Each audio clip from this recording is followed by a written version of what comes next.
శోకార్తులు ధన్యులు, వారు ఓదార్చబడుదురు. శోకం అంటే ఏడుపు, ఏడ్చేవాళ్ళు ధన్యులంట. ఏం ఏడుపులు ఏడుస్తాం మనం?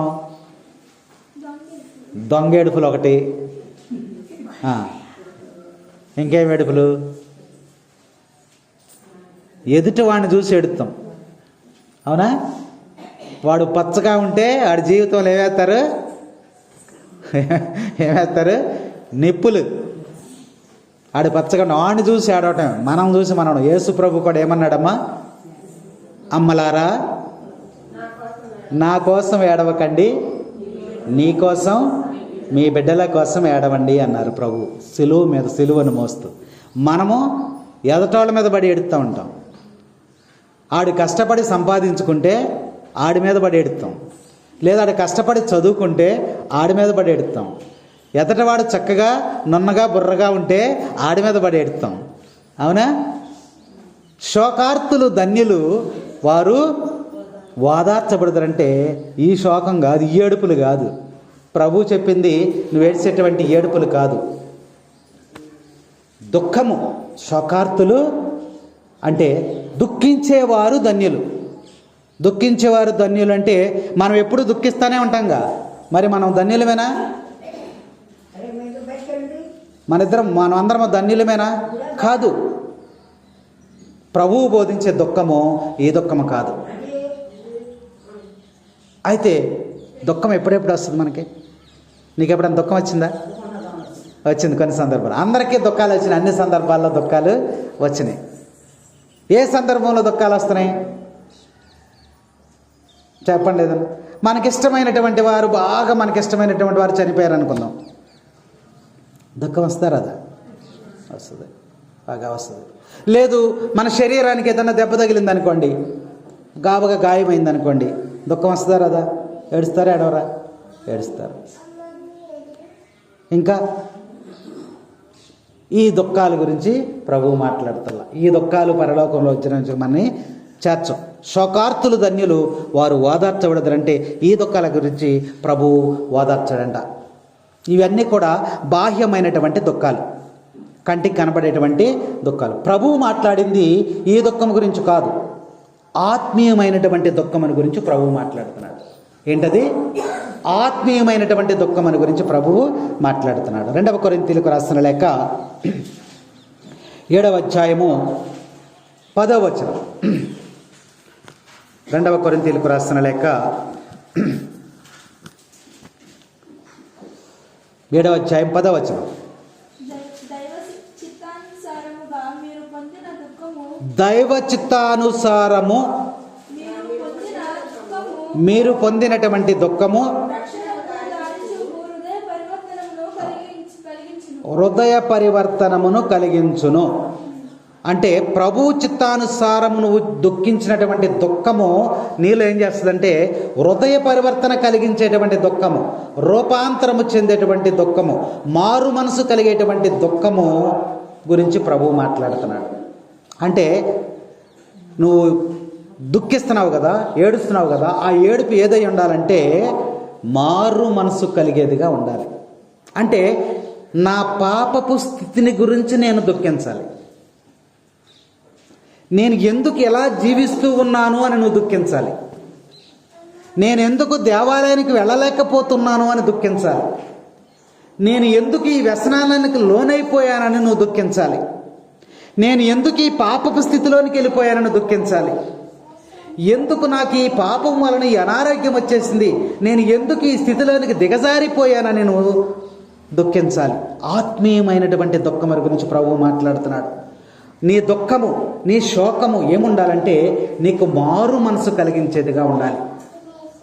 నీ ఏడుపులు ఎలా ఉండాలంటే ఆ నీ దుఃఖము, నీ ఏడుపులు ప్రభువు వద్దకు చేర్చే విధముగా ఉండాలి. నీ దుఃఖము ఎలా ఉండాలంటే పాపమునకు దూరముగా ఉండాలి. అయ్యా నేను పాపములోకి జారిపోతూ ఉన్నా, నన్ను పైకిలాగయ్యా అని నువ్వు దుఃఖించాలి. నీ దుఃఖము ఎలా ఉండాలంటే పాపాన్ని ద్వేషించే విధముగా ఉండాలి. నీ ఏడ్పులు ఎలా ఉండాలంటే మరి దేవునికి దగ్గరయ్యే విధముగా ఉండాలి. కాబట్టి ఆ విధమైనటువంటి ఆత్మీయమైనటువంటి దుఃఖము గురించి ప్రభు మాట్లాడుతున్నాడు. దుఃఖించువారు ధన్యులు, వారు అప్పుడు ప్రభు యొక్క ఓదార్పు నీకు లభిస్తుంది. ఈ బాహ్యమైనటువంటి దుఃఖము, ఆత్మీయమైనటువంటి దుఃఖము ఎప్పుడు వరకు ఉంటుంది? బ్రతికినంత కాలము కూడా ఉంటుంది. దర్శన గ్రంథం చూడమ్మా, దర్శన గ్రంథము 21వ అధ్యాయము 4వ వచనం ఒకసారి చదువు. వారి నేత్రముల నుండి వెలువడు కన్నీటిని ఆయన తుడిచివే. నీ దుఃఖానికి ఓదార్పు అంటే ఏంటి? నువ్వు మామూలుగా బాహ్యంగా మనం ఆలోచించినట్లయితే ఎవరన్నా ఏడుస్తా కూర్చున్నారనుకోండి, మనం వెళ్తాం అక్కడికి. వెళ్ళి ఏమంటాం?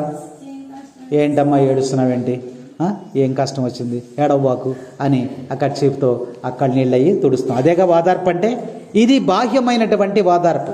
కానీ దేవుడు పరలోక రాజ్యంలోనికి ప్రవేశించేటువంటి ఓదార్పుని గురించి చెప్తున్నాడు.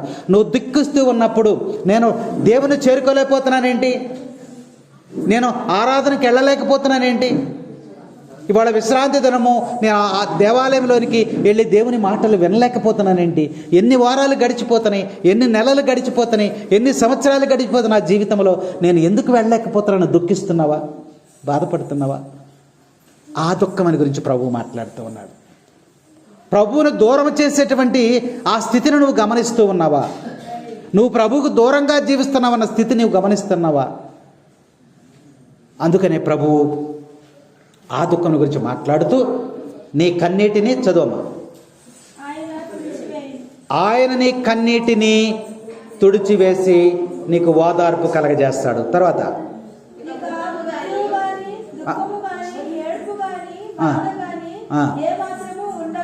ఉండవంట. ఎప్పుడు ఉండవంటాయి?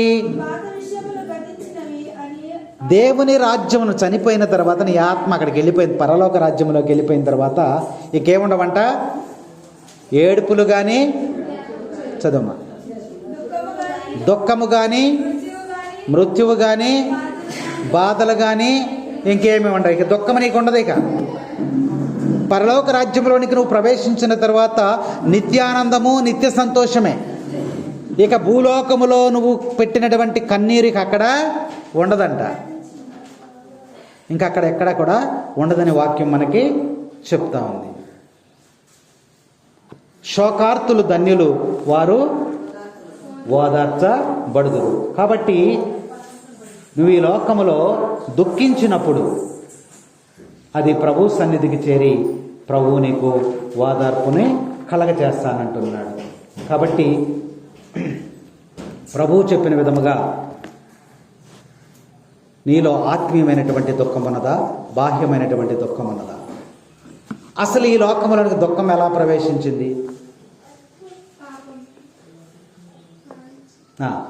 ఎలా వచ్చింది? దేవుడు మానవుణ్ణి సృజించినప్పుడు రోగము లేదు, దుఃఖము లేదు, వేదన లేదు, పాపము లేదు, శోధన లేదు, మరణము లేదు, శ్రమలు లేవు, ఏమీ లేవు. స్వచ్ఛమైనటువంటి మానవుణ్ణి దేవుడు సృజించాడు. అయితే ఈ దుఃఖము ఎలా వచ్చింది మనలోనికి? ఎలా వచ్చింది దుఃఖం? అవ్వాదాములు పాపము చేసినప్పుడు, దేవుని ఆజ్ఞాతిక్రమమునకు లోనైనప్పుడు, చోటిచ్చినప్పుడు మనకి శాపం అనేది వచ్చింది. అవ్వనేమని శపించాడు? అవ్వనేమని శపించాడు? ఆది కాండములో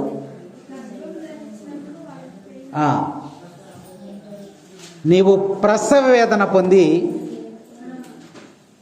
నువ్వు బిడ్డని కనెదవు పో అని దేవుడు శపించాడు. అక్కడి నుంచి వేదన మొదలైంది. అక్కడి నుంచి దుఃఖం మొదలైంది. అప్పటి వరకు దుఃఖం లేదు. కాబట్టి మానవుల్లోనికి మొట్టమొదట దుఃఖము తనంతట తానే మనంతట మనమే. కొంతమంది మరి కొన్ని సమస్యల గురించి ఏడుస్తూ ఉన్నప్పుడు కొంతమంది వస్తారు, అవన్నీ తెలిసిన వాళ్ళు వస్తారు. ఏమంటారు వాళ్ళు? ఏడవని ఏమైంది ఆడు చేసుకున్నదానికి ఆడే ఏడుస్తాడు అంటారు. అవునా? ఆ దుఃఖం ఎవరు తెచ్చిపెట్టుకున్నారు? మనమే. కాబట్టి ప్రభువు ఈ బాహ్యమైన దుఃఖం గురించి కాదు. ఆదాంకి ఏం చెప్పించాడు?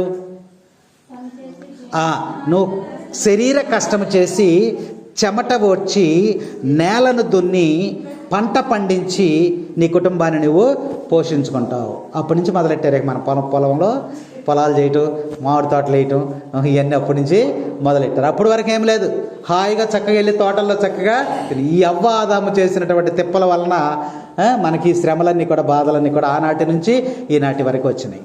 కాబట్టి ఈ శ్రమలు, ఈ బాధలు ఇవన్నీ తగ్గించడానికి మనకి లోక రక్షకుడైనటువంటి యేసయ్య వచ్చాడు. యేసయ్య ద్వారా మనకి మరి శోకార్తులు ధన్యులు, వారు ఓదార్చబడుదురు. కాబట్టి దుఃఖములో ఉన్నటువంటి నిన్ను, శోకములో ఉన్నటువంటి నిన్ను, కన్నీరు కారుస్తున్నటువంటి నిన్ను ఆ ప్రభువు నీకేం చేస్తాడంట? ఓదార్పును నీకు కలగజేస్తాడంట. కాబట్టి వాక్యం మనకు చక్కగా హస్తభాగ్యాల్లో రెండవదిగా శోకార్తులు ధన్యులు, వారు ఓదార్. ఎవరైతే ప్రభువు నిమిత్తమై కన్నీరు కారుస్తారో వారు ఓదార్చబడతారు. దేవుడు ఎట్టి పరిస్థితుల్లో వాళ్ళని మర్చిపోరు. నాగమణి పాడుతూ ఉంటుంది ఆ పాట. పాడు. కన్నుల జారిన కన్నీళ్ళు, అమ్మా పుస్తకం లేదా? పాడండి. కన్నులు జారిన కన్నీళ్ళు తడిపెను దేవుని పాదాలు, ఎప్పటి నుండి నీ కళ్ళు చూచును దేవుని కార్యాలు. ఎంత గొప్పగా ఉందో చూడ వాక్యం. కన్నీరు కారుస్తున్నావు, అదే దుఃఖం. ఆ దుఃఖం ఎక్కడంట? ప్రభు యొక్క పాదాలు తడిపింది. ఎవరు? ప్రభు పాదాలు తడిపింది కన్నీరుతో. ఎవరు? అమ్మా మరియమ్మ, మనూరు మరియమ్మ. మరియమ్మ ఏం చేసింది యేసు ప్రభు దగ్గర? యేసు ప్రభు వచ్చి అక్కడ కూర్చుంటే వెంటనే మరియమ్మ అక్కడికి వచ్చింది. వచ్చి ఏం చేసింది? ప్రభు పాదాల దగ్గర కూర్చుని కన్నీరు కార్చి ఆ కన్నీరు ఎక్కడ పడింది? ఆయన పాదాలు తడిసిపోయినాయి అంట. ఆ కన్నీరుతో పాదాలు కడిగింది. పాత నిబంధన గ్రంథంలో ఇంకో మాట ఉంది. నువ్వు కార్చినటువంటి కన్నీరుని దేవుడు ఏం చేస్తాడంట? ఏ బుడ్డిలో? ఏ బుడ్డిలో? అంతే, కరెక్టే. బుడ్డెలో దాచి ఉంచుతాడంట. నువ్వు పరలోకంలోకి వెళ్తావు కదా, నీకు ఓదార్పు ఎప్పుడు ఇస్తున్నాడు? అక్కడికి వచ్చిన తర్వాత నీకు నిత్యము సంతోషమే, శాంతి, సమాధానం, ఆనందమే. ఇక నీకు ఆకలి దప్పులు కానీ, లేదా ఏడుపులు కానీ, పెడబప్పులు కానీ, అనారోగ్యాలు కానీ, శ్రమలు కానీ, శోధనలు కానీ, బలహీనతలు కానీ ఏమి ఉండవు అక్కడ. అప్పుడు చూపిస్తాడు నీకు ఇదిగో భూలోకములో నువ్వు కార్చినటువంటి కన్నీరని, నువ్వు కార్చిన కన్నీరంతా ఒక బుడ్డిలో దాచి ఉంచుతాడంట. Praise the lord. కన్నులు జారిన కన్నీళ్ళు తడిపెను దేవుని పాదాలు, ఎప్పటి నుండి నీ కళ్ళు చూచును దేవుని కార్యాలు. ఉందిలే ఎందుకా వేదన, పొందెనా దేవుడే మరచునా. మర్చిపోతాడంట? మర్చిపోడు. నువ్వు కార్చినటువంటి కన్నీరును దాచి ఉంచాడు ఆయన, మర్చిపోడు. కాబట్టి అప్పటి నుంచి నీకు ముందు నీకు కన్నీరు కార్చిన తర్వాత ఆయన యొక్క ఓదార్పు అనేది నీకు లభిస్తుంది. దేవుని రాజ్యంలోనికి నువ్వు ప్రవేశిస్తావు. శోకార్తులు ధన్యులు, వారు ఓదార్చబడుదురని యొక్క రెండవ వాక్యం మనకి చక్కగా తెలియచేస్తామండి. కాబట్టి ఈ యొక్క అష్టభాగ్యాలు, 8 అష్టభాగ్యాలు ఉన్నాయి. మరి అన్నిటినీ మనము ఒక్కొక్కటి చెప్పుకుని వెళ్తే సాయంత్రం అవుతుంది. కాబట్టి ఇప్పుడు ఎన్ని ధ్యానించాం మనము? 2. దేనాత్ములు ధన్యులు, దేవుని రాజ్యము వారిదనేది ఒకటి. రెండవది ఏంటి? శోకార్తులు ధన్యులు, వారు ఓదార్చబడుదురని ప్రభువు మనకి తెలియజేస్తూ ఉన్నారు. కాబట్టి నీ స్థితిని గురించి నువ్వు కన్నీరు కార్చు. డబ్బుల గురించి, పొలం గురించి, వాటి గురించి, ఆస్తుల గురించి, అంతస్తుల గురించి, దాని గురించి కాదు. కానీ బాధపడతాం, మానవ బలహీనతను బట్టి బాధపడతాం, ఏది లేకపోతే ఏది దొరకపోతే దాని గురించి మనం బాధపడతాం. కానీ ప్రభు యొక్క ఓదార్పు ఏంటంటే నీకు ఎప్పుడు కలుగుతుందంటే దేని నిమిత్తం అంటే, అమ్మలారా నా కోసం ఏడవకండి, మీకోసం మీ బిడ్డల కోసం ఏడవండి. ప్రభు ఏ విధముగా సిలువ మీద మనకి బోధించారో అలాగే నీ పాపము నిమిత్తమై నువ్వు దుఃఖించు. నీ స్థితిని బట్టి నువ్వు కన్నీరు కార్చు. నువ్వు దేవుని దగ్గరికి ఎందుకు రాలేకపోతున్నావో దాని గురించి నువ్వు కన్నీరు కార్చు. దేవునికి నువ్వు ఎందుకు దూరముగా ఉంటున్నావో దాని గురించి కన్నీరు కార్చు.